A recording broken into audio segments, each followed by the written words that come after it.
Bonsoir à tous, très heureux de vous savoir nombreux devant votre poste téléviseur à regarder cette émission, le rendez-vous sur Télé Africa. Vous faites bien d'être avec nous, vous êtes les bienvenus et sur le plateau, ils sont tous présents. Bonsoir Claude Césaire. Bonsoir Elise Kambela. Comment tu vas? Très bien. Madame et les enfants. Tout va bien. Pana également va bien? Oui, salutations à tous les habitants du département de la Lombo-Bangui, c'est à Pana. D'accord. La province de Logololo. À côté de toi, on a la province de l'Anyanga et je veux lui dire bonsoir. Bonsoir Alexia Mounombi. Bonsoir Elie, bonsoir chers téléspectateurs, surtout du côté de Chubonga, à toute la famille, salutations à vous. Et on annonce également que tu seras bientôt la représentante attitrée de Franck Baponga du côté de l'Anyanga. Bonsoir Sarah Ondo. Bonsoir Elie, bonsoir à toute l'équipe. Je profite également de te demander comment est-ce que tu te portes ce soir. Elise Candela se porte merveilleusement bien. Belle Ça chemise se blanche. remarque d'ailleurs, oui.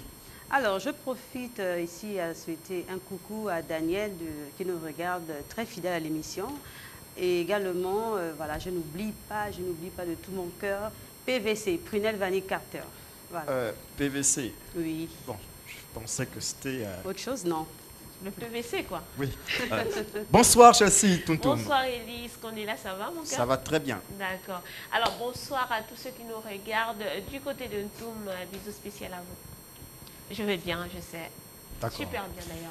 Elle va merveilleusement bien les amis. L'émission a démarré de votre côté. Vous avez le numéro qui s'affiche au bas de l'écran auquel vous aurez la possibilité de participer à cette émission. Surtout, vous posez vos questions à nos éminents invités que d'ailleurs je m'en vais citer. Mais avant, je vous présente le thème de l'émission du jour. Une émission un peu spéciale parce qu'on est dans le mois d'août et le mois d'août, on essaie de revisiter l'histoire du Gabon dans tous ses pans, l'économie, la politique, la culture. Et aujourd'hui, on va parler culture avec notamment un éminent personnage de notre pays. J'ai cité le docteur Jean Delors Biogué qui sera avec nous pour discuter autour de la question 62 ans après, quel impact pour la culture dans notre pays, évidemment, donc 62 ans après.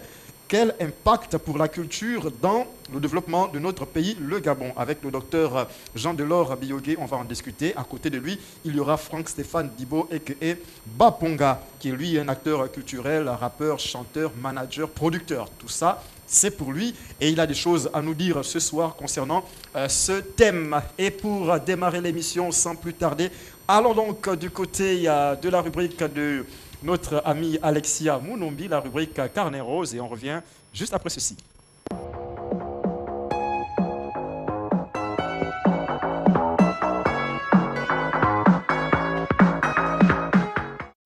La rubrique Carnet Rose est avec Alexia Mounombi. Alexia, les photos du jour qui célèbre son anniversaire aujourd'hui. Exact. Aujourd'hui, pour la rubrique Carnet Rose, nous avons reçu plusieurs photos et d'ailleurs, comme d'habitude, si pour vous aussi, chers téléspectateurs, vous souhaitez envoyer des photos, envoyez-le au numéro qui s'affiche au bas de l'écran, plus 241 66 88 88 13. Nous allons continuer en souhaitant un joyeux anniversaire très particulier à mademoiselle Diane, qui ici fête ses 32 ans, la part de ses parents qui lui souhaitent l'abondance, la bénédiction et bien de choses. Joyeux anniversaire à Patti Bissaou. Tes amis espèrent te voir souriante en ce jour si spécial. Toute belle comme tu es là. Vraiment, santé de fer. Joyeux anniversaire à Kenny. Santé, réussite, sagesse, restauration, soit ton partage. Joyeux anniversaire à Monsieur Kurt Joktan. Avec vous, le travail n'est jamais une corvée de la part de vos collègues. Joyeux anniversaire à mon grand frère André Scott, qui est pour moi un exemple. Je te souhaite la santé et un succès glorieux dans tout ce que tu entreprends, et de la part de Barclay Benangoy. Joyeux anniversaire à Saint-Tiche, la toute belle, le bébé de ses parents. Santé de fer, tu es une personne unique, dit ta sœur Gloria. Vraiment, nous remercions Dieu de t'avoir sur terre. Bien de choses à toi.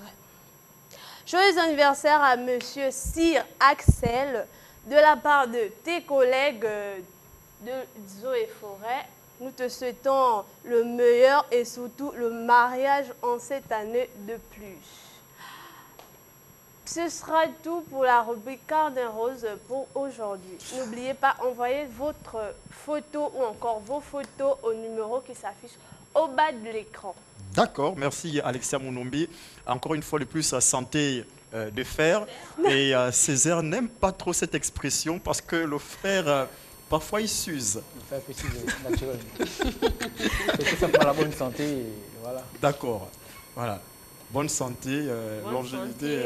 Santé divine. Santé divine. Bon, santé, après non plus, vous ne savez pas comment est-ce que parfaite. Dieu se porte. Est-ce que de temps en temps, Dieu se porte mal?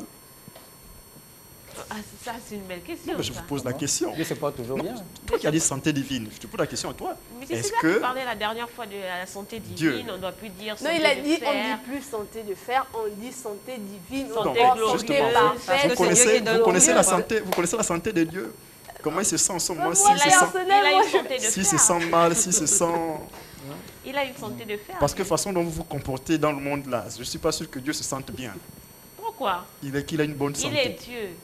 Il est au-dessus de Vous Dieu. voyez les enfants à la maison, hein, les Oui. parents sont obligés de souffrir de l'hypertension artérielle à cause de la façon dont les enfants se comportent. Imaginez-vous un peu Dieu. C'est celui qui a l'hypertension plus. Avant que Dieu existait, Pardon? avant que tu ne viennes au monde, est-ce que Dieu existait? Oh, moi, c'est vous qui parlez de Dieu, moi je ne connais pas. Ah, d'accord. Moi, s'il n'existe pas, je ne connais pas. Non, mais ce que je veux dire, c'est quoi? C'est-à-dire que tu ailles bien ou pas, Dieu continuera de se sentir bien. Parce qu'avant nous, avant le monde, Dieu existait. Ah, et quelqu'un a, Et voilà. Dans mes canards. quelqu'un a dit Dieu n'existe que parce que nous parlons de lui. Si on ne parle plus de lui, il n'existe plus. Césaire va nous aider sur le nom du philosophe, lui qui est philosophe tout à l'heure. C'était le philosophe qui l'a dit. Ah, d'accord. D'accord. Je crois que ça doit être Einstein. Oui, En tout cas, que Dieu, c'est un être suprême. Dieu n'existe que parce que on parle de lui. On Parce arrête de qu'on- parler de lui, il n'existe plus. Einstein, non? Ah, d'accord. Voilà. Non, mais en même temps, J'ai encore de on bons a réflexes en besoin philosophie. de- C'est Einstein, n'est-ce pas, Délice? Voilà. On a besoin de croire à un être supérieur à nous et un être spirituel. Voilà, nous sommes des humains. Donc, si Non, on a je- été créé, c'est forcément quelqu'un qui est largement supérieur à nous. D'accord. Délice, rassure-toi, j'ai bien fait mes cours de philosophie. Rassure-toi, j'ai bien fait ma terminale. Hein. D'accord? Ok, c'est parfait les amis. Maintenant, on va regarder cette vidéo qui va suivre et faire rentrer nos invités avec qui on va discuter de ce magnifique thème parce que c'est très important pour vous qui nous regardez et également pour nous qui sommes sur le plateau. Allez, on regarde le groupe Mouyanga dans le titre Bamambang et on se retrouve avec nos invités.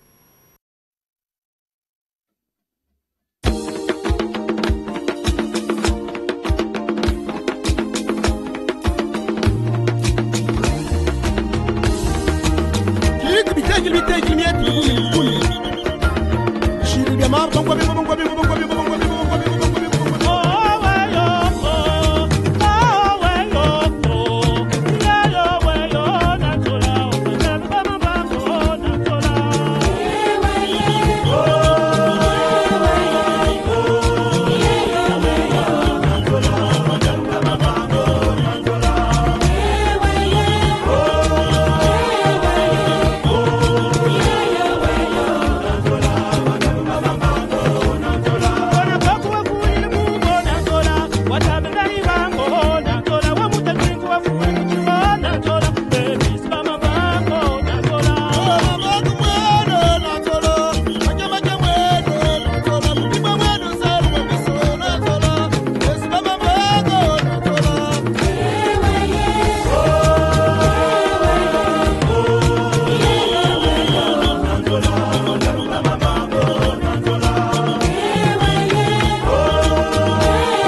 Gabon, déjà 62 ans d'indépendance. Donc, après 62 ans d'indépendance, quel impact pour la culture dans le développement de notre pays? Et pour en parler, on reçoit aujourd'hui deux éminents personnages. Et je m'en vais citer le premier, le docteur, le docteur Jean-Delors Biogué, qui est avec nous, chercheur à l'Institut de recherche et sciences humaines à l'UOB, donc l'Université Omar Bongo, recteur à l'Institut Théopolis, professeur de géopolitique et géostratégie à BBS, professeur d'histoire et des idées politiques et de sociologie politique à l'Université internationale de Libreville, professeur de relations internationales et de sciences politiques à l'Institut Théopolis. Et bonsoir. Bonsoir. Docteur, vous allez bien? Très bien, merci. Ça va? Ça va. Le cadre vous plaît? Tu es l'habitude de la maison maintenant. D'accord. À côté de lui, on a Franck Stéphane Dibo, et Franck Baponga, artiste gabonais, manager, producteur, également acteur culturel. Il s'imprègne de toutes les questions qui concernent la culture et la musique dans notre pays. C'est une figure qui certainement ne vous laisse pas indifférente. Vous la connaissez très bien, cette figure. Et cette figure est avec nous aujourd'hui pour parler justement de tout cela. Alors, peut-être interroger Baponga en premier ou alors le docteur en premier. Non, mais je préfère aller vers Franck Baponga qui, lui, est un acteur culturel qui est au fait donc de la culture de notre pays via la musique et d'autres choses autour. Et parce que ici, le politologue est là pour créer donc le moyen de faire en sorte que la culture de notre pays puisse mieux se vendre et puisse désormais s'exprimer partout où besoin est. Alors Franck Baponga, toi tu es acteur culturel et tu es également artiste. Alors 62 ans après les indépendances, est-ce que tu as l'impression que la culture gabonaise est la chose la mieux vendue, la chose la mieux partagée par les Gabonais et surtout par les politiques de notre pays? Bonsoir d'abord, bonsoir tout le monde. Bonsoir le Gabon, bonsoir le monde. Parce que je sais que beaucoup nous regardent par le câble aussi. Je vais d'abord te dire non tout de suite. Et je vais commencer par... parce que je connais un peu comment le public, comment le Gabonais lambda reçoit la chose et comment il cautionne la chose. Je vais commencer par diviser la culture en deux. Aujourd'hui, on aura 2 points. On aura la culture en elle-même, donc celle qui renferme nos us et coutumes, et on aura le marché culturel, là où il s'agit des industries culturelles et des arts. Okay? Donc il faut bien sectionner les choses, sinon on va parler de tout et de rien, oui, ça va devenir une cacophonie. La langue, surtout la langue et la musique, ce sont les deux pans dans lesquels on va évoluer. Voilà. Donc pour que les gens nous suivent, il faudrait qu'on mette bien les choses à leur place. Donc culturellement, donc quand on parle d'us et coutumes, on va parler, moi, en tant que déraciné, parce que je fais partie de cette jeunesse, j'ai écrit une chanson même, une jeunesse dessus.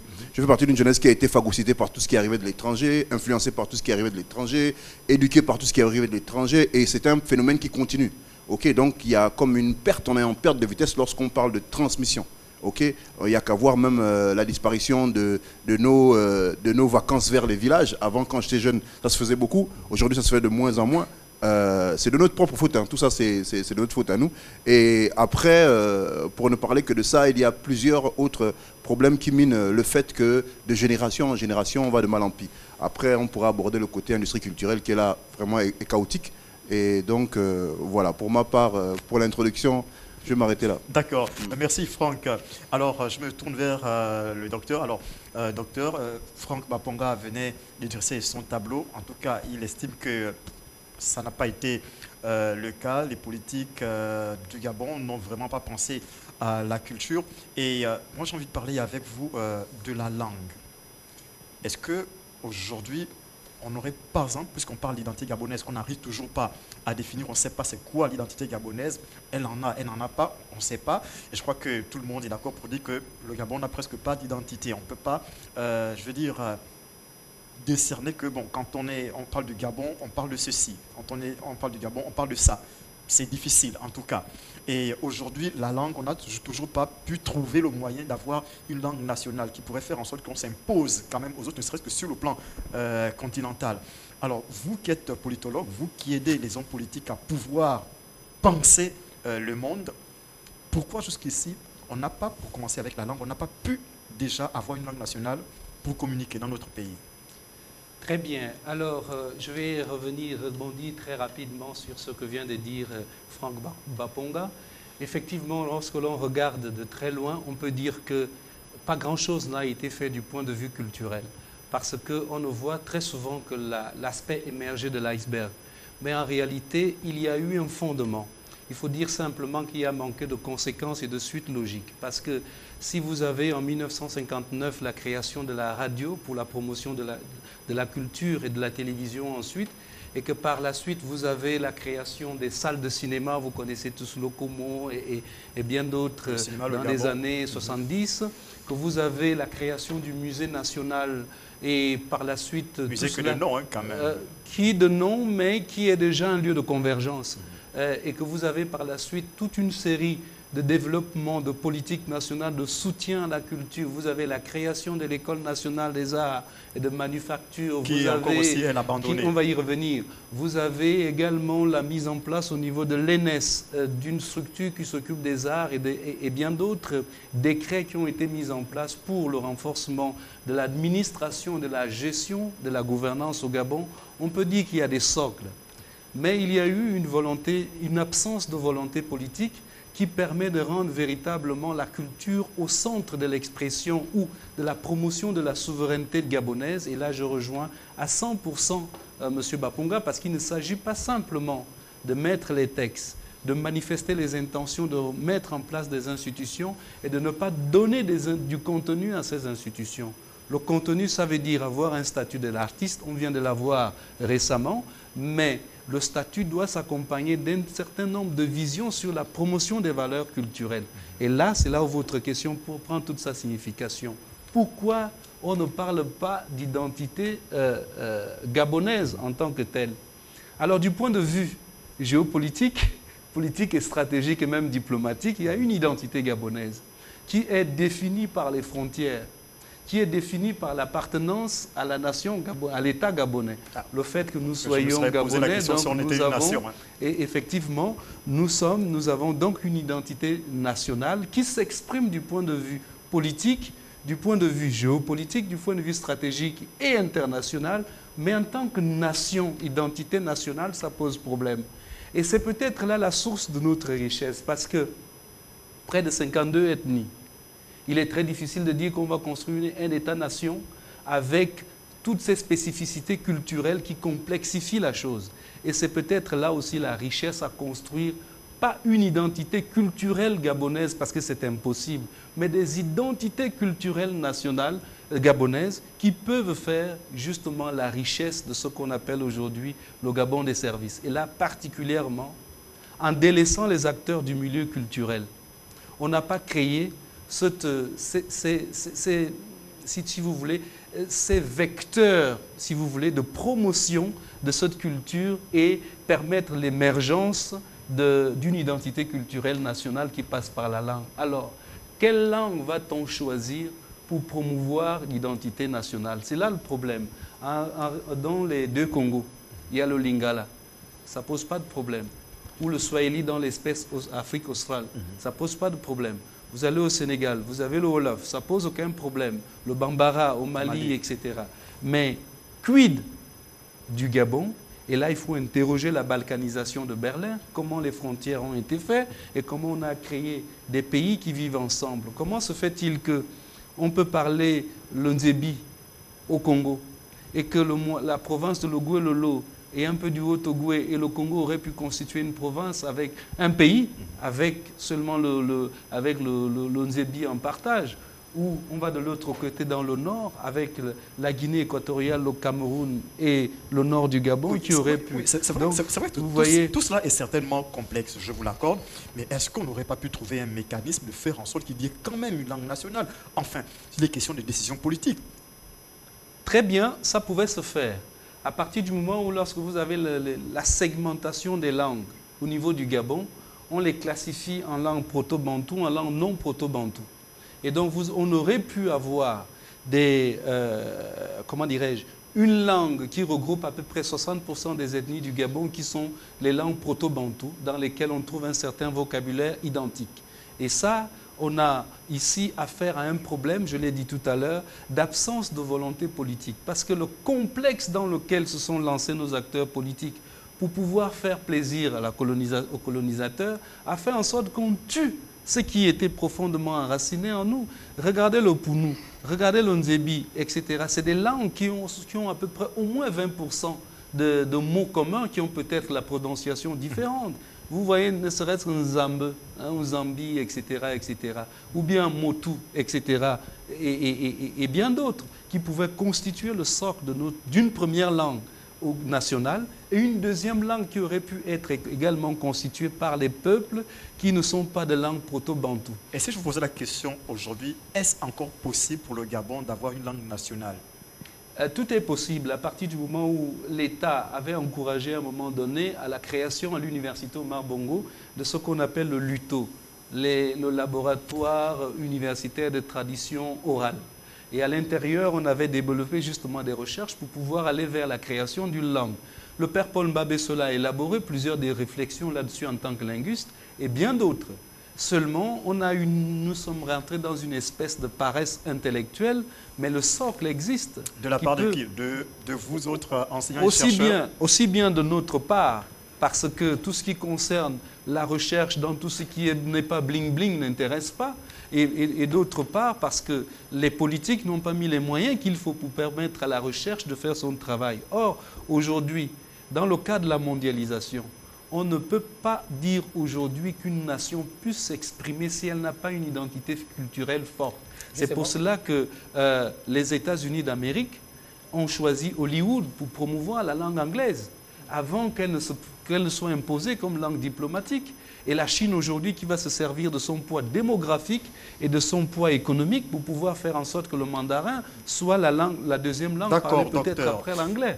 Je vous présente Claude Césaire Penangoy, je vous présente également ici Délice Ovono Ndon, qui ont certainement des questions à vous poser, et à Franck Baponga également. Césaire, je te donne la parole. Alors je vais poser la question aux deux. On l'a bien compris, au Gabon, on est loin comment je vais dire ça, on est loin d'une nation. Parler de nation comme la nation française, on parle d'autres nations. Au Gabon, on est beaucoup plus en ce qui concerne la culture, on est beaucoup plus dans la communauté. Vous l'avez dit tout à l'heure, Franck, Gabon l'a souligné tout à l'heure. Il y a tellement d'ethnies, donc il y a tellement de nationalités, il y a tellement de cultures. Or, lorsqu'on rentre un peu dans la définition de ce que c'est une nation, on se rend compte que c'est un groupe vivant sur un territoire, ayant en langue, en commun, on peut les citer les différents types de critères, la langue, le vivre ensemble. Or, on se rend compte que sur l'espace gabonais, ce n'est pas forcément cela. Quand bien même il y a le vouloir vivre ensemble, parce qu'on vit ensemble, les communautés se fréquentent. Mais sauf que sur le plan culturel, là, c'est là où ça pose problème. Le Nzebi vient avec sa culture, le Pounou vient avec sa culture, et donc il y a comme un choc. Et sur le plan international, justement, les Américains ont réussi le pari. Comment est-ce qu'on fait? Et si c'est possible, quels sont les critères qui pourraient être mis en œuvre? Et là, je pose la question également, ça c'est le premier point. Le deuxième point, en fait, c'est est-ce que finalement, ce n'est pas un problème, non pas de volonté politique, mais d'action politique. Parce que la volonté politique est manifeste. Il y a des institutions qui sont mises en place. Il y a un ministère qui est consacré à la culture. Il y a des organismes, il y a l'école du PK12 qui est là. Il y a différentes structures qui sont mises en place là pour encourager. Donc, il y a une base, il y a un fondement. Donc, finalement, est-ce que ce n'est pas un problème d'action politique plutôt que de volonté? J'entends ici volonté par le fait qu'elle est manifestée par des structures existantes déjà, par des décrets qui sont pris, qui existe, mais sauf que dans la pratique, on se rend compte qu'il y a... Ça percute pas. Qu'est-ce qui se passe en fait? Pourquoi on en est là? Est-ce que c'est une question d'animation? C'est-à-dire les choses sont là et personne ne veut animer ces choses. Je veux juste... Je vais terminer, Franck. On est au Gabon, par exemple, mais on connaît très bien la France pour beaucoup des Gabonais. Mais pourquoi? Parce que la France a réussi à imposer sa culture au travers d'un moyen qu'on appelle en relation internationale le soft power. Donc la puissance par la culture, en fait, et colonisée par la culture. Pourquoi est-ce que nous, au Gabon, on n'arrive pas? Les Ivoiriens sont en train de prendre le pas. Les Sénégalais également, les Ivoiriens. D'accord, Franck.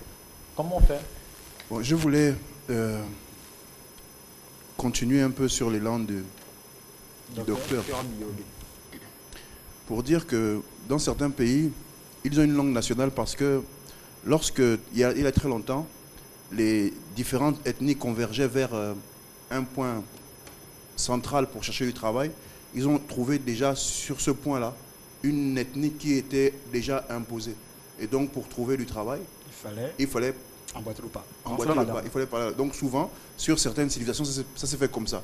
Ça veut dire que, imaginez qu'à Libreville, pendant longtemps, il y avait une ethnie qui était là déjà, voilà, et toutes les autres arrivaient, mais ça c'est il y a longtemps. Hein. Par exemple, pour Dakar, c'est un peu le cas au Sénégal, c'est un peu comme ça que le Wolof, c'est, voilà. Et moi, je me rappelle que, moi, ma mère parle au moins 4, 5, 6 langues. Ça veut dire que, et avant, ok, tous les...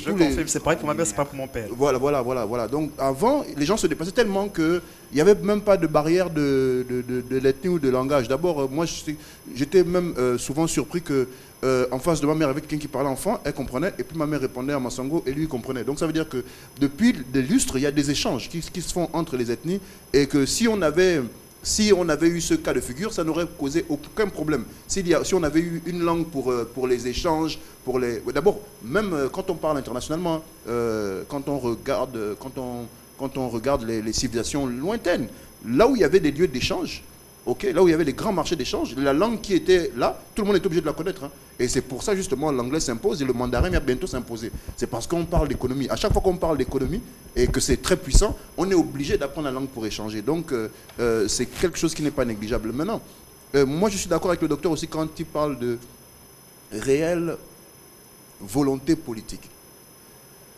L'action n'est rien sans la volonté. On peut mettre une action en place, mais la volonté rend cette action pérenne.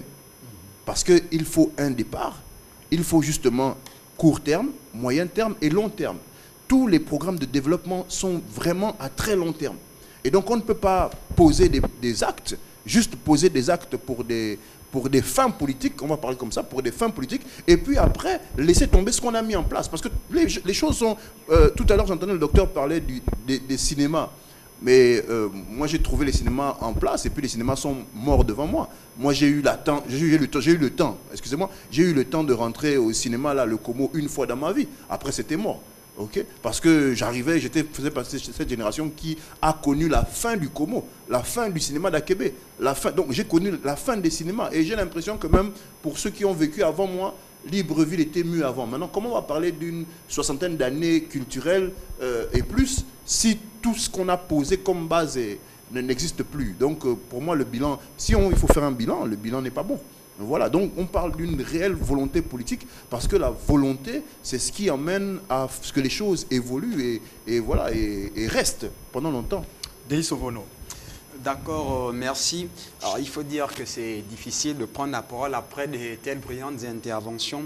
Alors, j'ai une question qui en même temps concerne Franck et le docteur Biogué.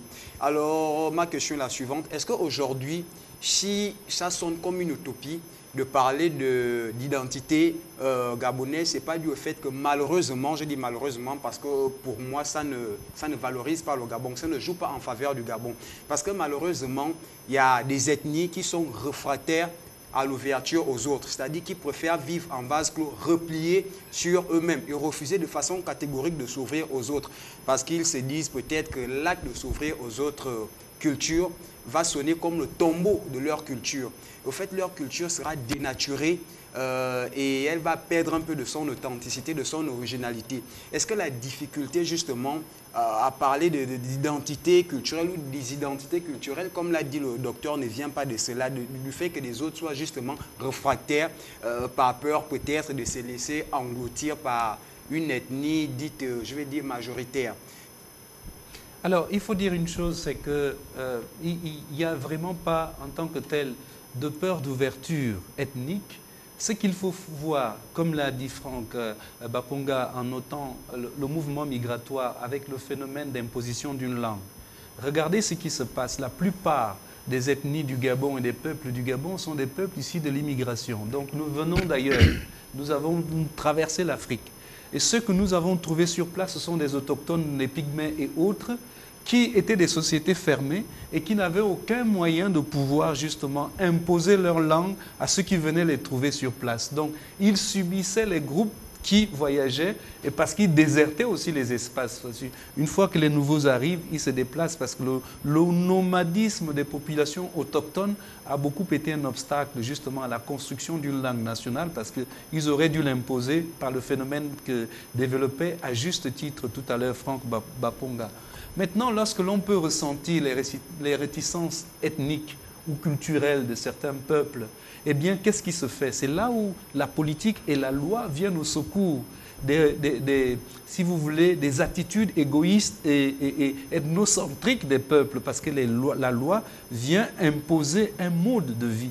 Et c'est ce qui nous a manqué, malheureusement. Mais faille-t-il aujourd'hui rêver à ce que nous ayons une langue et une uniformisation culturelle qui va ressembler à la culture gabonaise? Non, nous avons la richesse d'avoir les cultures gabonaises. Maintenant, il faut plutôt mettre en place des politiques qui permettent le développement de chaque spécificité culturelle, et mis ensemble, c'est le Gabon qui gagne. Parce qu'aujourd'hui, ça ressemble exactement à la configuration du monde. On ne va pas dire que, bon, on va tuer le Nyamboué, parce qu'il faut promouvoir la sauce d'arachide à tel ou tel endroit, ou laisser de danser les likokoué pour promouvoir les lones, etc. Donc, vous voyez un tout petit peu, ça fait la richesse d'un peuple. Et là, ça devient le corps des identités culturelles nationales qui permettent d'avancer. Là, Franck a raison, parce que lorsqu'il vient renforcer l'idée de l'absence de volonté politique, comment se fait-il que de belles initiatives ne soient pas restées pérennes? C'est parce que nous sommes tombés dans des politiques et dans les pratiques par mimétisme et non par vision. Parce que si aujourd'hui vous me demandez la vision du Gabon en matière culturelle, il n'y en a pas. Dans d'autres pays, la vision, l'axe culturel est au service de la soft power dont parlait votre camarade tout à l'heure. L'affirmation de la puissance d'une nation par la culture et non par l'art militaire. Et donc nous n'avions pas, excusez-moi, je vais finir par là, regardez les deux grandes politiques qui sont arrivées. Plan stratégique Gabon émergent. Lisez du début jusqu'à la fin, la culture n'apparaît que dans les pages. J'ai essayé, dans les paragraphes, j'ai essayé de regarder Gabon des services, je n'ai rien vu. J'ai essayé de regarder le socle consacré à la construction des fondations de l'émergence. Or, l'émergence ne peut avoir pour fondement principal que la culture, parce que c'est ce qui nous permet d'exister aux yeux du monde. Il n'y en a pas. Alors, à partir de cet instant, comment allons-nous voir s'affirmer notre culture aussi bien à l'international? Justement, les artistes tels que Franck Baponga, tels que Pierre-Claver Akendengue, Marc Joss et j'en passe, Hilarion Guéman, ils ont voulu faire exister la culture gabonaise par leur façon de faire, leur façon de s'exécuter. Seulement ici, les pouvoirs publics, bon, c'est out. On ne vous suit pas, on ne comprend pas ce que vous faites, de toute façon, on ne va pas vous aider, parce que s'ils avaient mis des moyens sur eux, je pense quand même que la culture gabonaise serait quand même imposée d'une manière, ne serait-ce que par la musique. Quand on regarde par exemple le Congo avec la rumba par exemple, on reconnaît le Congo quelque part par la rumba. Et d'ailleurs aujourd'hui à l'UNESCO ils sont rentrés dans le patrimoine immatériel. Ok, il faut qu'on arrête aussi de penser que l'État doit mettre les moyens sur des gens. On dit souvent les artistes gabonais, l'État ne met pas les moyens sur les artistes gabonais. Non, l'État ne doit pas mettre les moyens sur les artistes gabonais. L'État doit mettre des moyens sur des structures qui vont faciliter le développement des artistes gabonais. Et pas par mimétisme, comme disait le docteur, des structures avec un réel suivi. Nous n'avons pas besoin de l'argent de l'État. Nous avons besoin de structures pour fabriquer notre argent. C'est là la différence. Nous avons besoin de structures pour se développer. Pour que les artistes se développent, quand on va en France, ce n'est pas l'État qui chaque année, comment on va dire, sponsorise la culture française. Non. Il y a des structures qui sont mises en place. C'est vrai, il y a des fonds qui peuvent circuler pour aider à des formations, aider à des ateliers, aider à des séminaires, aider à des études, aider à... Voilà, ça c'est d'accord. Mais il faut qu'on arrête de se mettre dans la tête que l'État devrait aider les acteurs culturels, aider les artistes. Non. Le travail de l'État, c'est d'administrer et surtout de poser les bases pour que le travail soit fait sereinement. Donc, avoir des structures avec un réel suivi. Quand on a parlé on avait Africa numéro 1 ici. Africa numéro 1, c'est mort. On a Gabon Télévision. Gabon Télévision, aujourd'hui, on a Gabon Culture. On a Télé Africa. mais on a besoin d'autres structures encore, je ne dirais pas d'autres structures pour accompagner ce que vous faites déjà. Ok? Mais là, on a comme des actions isolées. On a Télé-Africa qui va se battre de son côté, on a Gabon Culture, Gabon Télévision, la chaîne Gabon Télévision qui va se battre de son côté. Et puis, en dehors de ça, on n'a pas... vous savez, l'industrie culturelle, c'est un cycle. Pour qu'un projet fasse le tour, arriver à son bilan, c'est un cycle.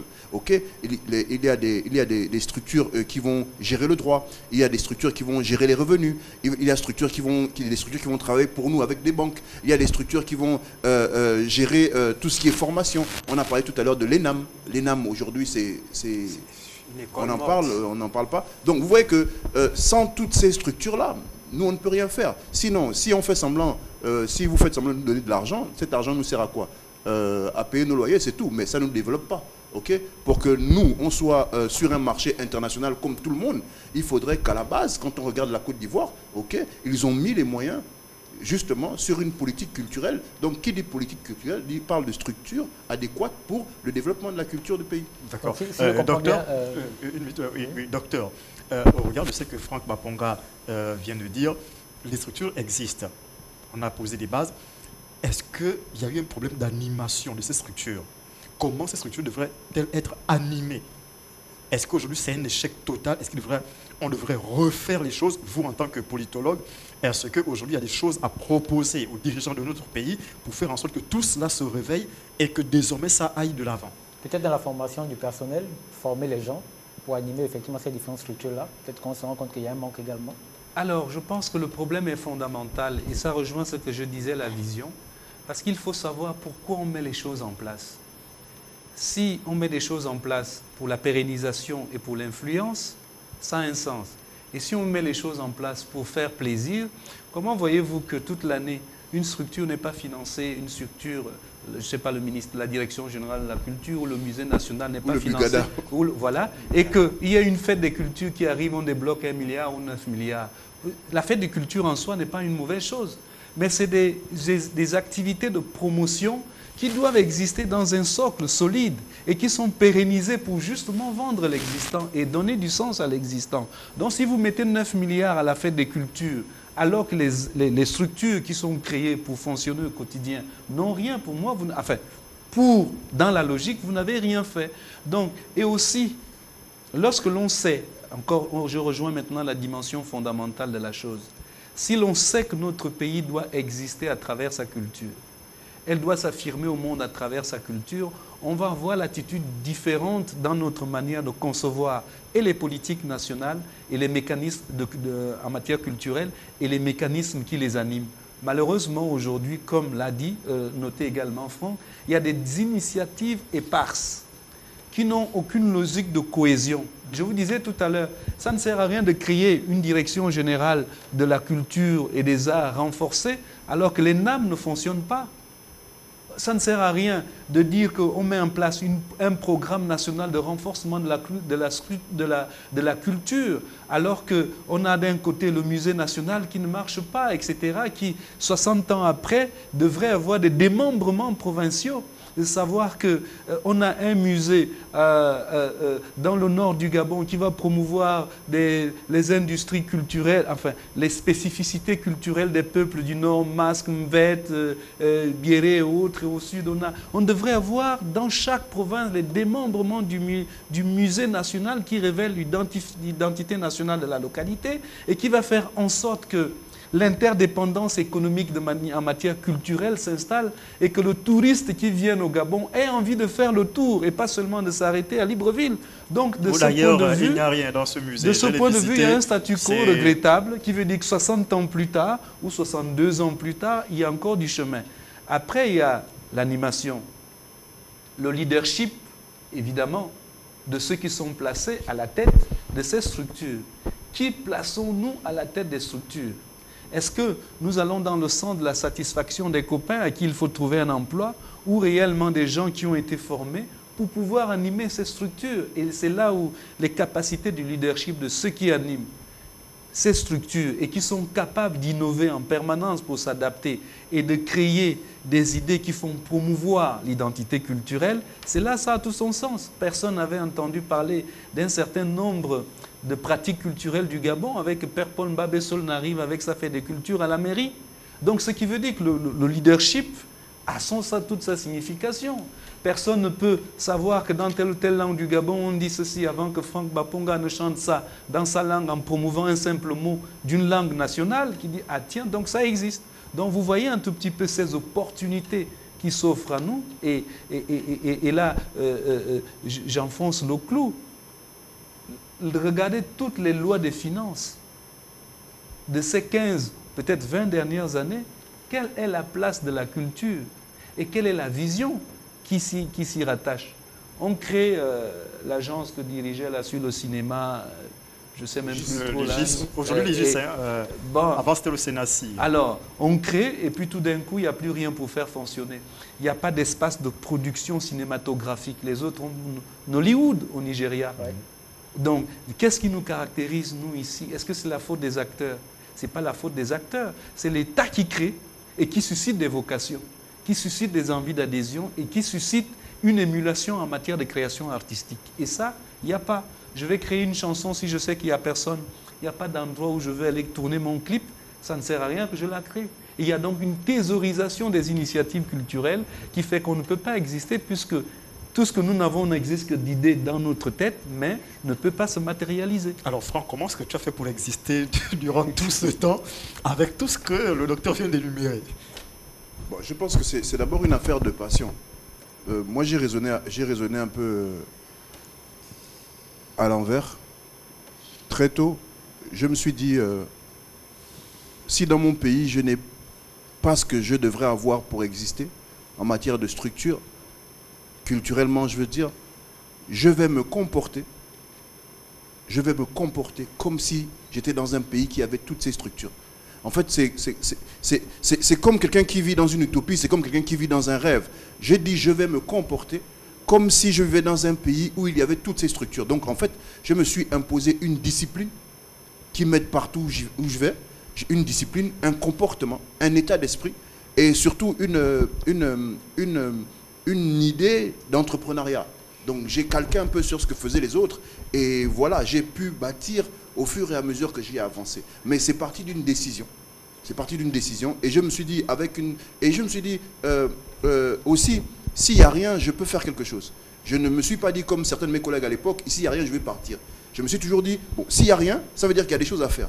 Donc je vais participer, je vais rester ici pour participer à l'éclosion de quelque chose. Donc déjà à l'époque, je ne savais pas comment ça s'appelait, mais je ne savais pas que je commençais à imaginer les industries culturelles dans mon pays. Ça existait avant moi. Je sais que ça existait, mais de là où j'étais, je voyais rien se faire. Mais je me suis dit, il faut que j'arrive à faire en sorte que le Gabon devienne comme le Sénégal. Parce qu'avant de viser les États-Unis, la France, je voyais bien comment, possible Black Soul évoluer au Sénégal, avec Daradji à l'époque, je voyais comment ça se passe au Sénégal. Et j'ai dit, bon, pour peu qui ne sont pas loin de chez nous, nous au moins on pourrait arriver à faire ça. Donc on a commencé à se lancer dans les studios, à faire de la production, de l'autoproduction, on a commencé à faire des spectacles, à créer des sous-structures, et voilà. Et puis, 20 ans après, on en est là, quoi. Moi, j'ai une marque de vêtements, j'ai une structure de réalisation vidéo, j'ai un label de production, voilà. Mais comme je vous le disais, tant que je n'ai pas ce soutien, je veux dire politique, pas politique politicienne, mais ce soutien de politique culturelle, qui fait en sorte que, par exemple, lorsqu'un acteur culturel monte son entreprise, qu'il ne soit pas imposé comme une grosse entreprise. Donc même en matière de taxes et de ce qu'on nous impose à payer comme... c'est pas jouable, ok? Parce que justement, on n'a pas cette politique culturelle qui va assister à l'élaboration des structures, au suivi des structures. On n'a vraiment pas tout ça. Ok, merci Franck. On est pratiquement arrivé au terme de notre émission. Mais vraiment, 10 secondes pour terminer, docteur. 10 secondes. Alors, j'ai été très content de réfléchir avec vous cet après-midi sur cette thématique très importante et qui fait en sorte qu'au regard de toutes les chances que nous avons eues, il y a des choses qui ont été faites, qui qui devait nous permettre d'atteindre un niveau beaucoup plus avancé aujourd'hui, mais il y a un recul à cause du relâchement et du laxisme politique qu'il faut peut-être revoir dans la perspective de dire nous allons mettre la culture au service de l'affirmation internationale de notre pays et de la diversification économique du pays pour que nous puissions avoir une économie résiliente pour les 60 années à venir. Merci docteur, merci d'être passé sur le plateau de l'émission Le Rendez-vous. Merci à Franck Baponga, merci à toute l'équipe, merci à la réalisation. On se retrouve mercredi avec le même entrain. Bonsoir chez vous.